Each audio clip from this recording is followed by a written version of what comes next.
Бишкек полностью готов к проведению Евразийского экономического форума. Сейчас идет генеральный прогон мероприятия под руководством первого заместителя председателя Кабмина Арзыбека Кодешева. Первая группа участников форума прибудет в столицу уже сегодня. В целом заявку на участие подали порядка 2500 человек из 15 стран.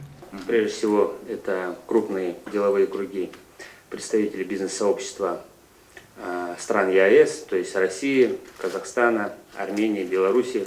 Что касается,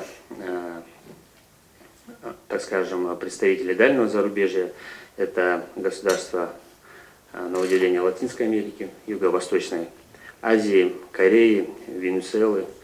Данияр Турызбеков, выступая в рамках видеомоста Бишкек-Москва-Минск, Ереван-Нур-Султан, рассказал, какие плюсы получит Кыргызстан, принимая Евразийский экономический форум. Один из них – это, безусловно, связан с развитием бизнес-сообщества.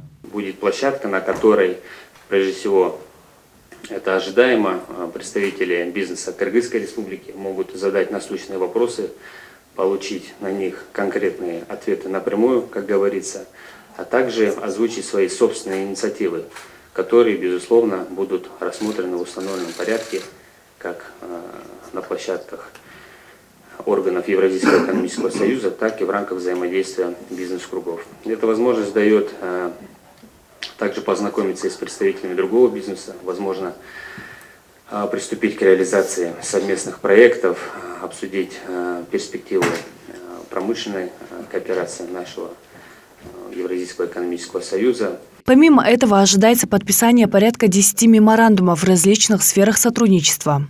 Это некоммерческий характер документов, меморандум о сотрудничестве, к примеру, в области развития туристической отрасли.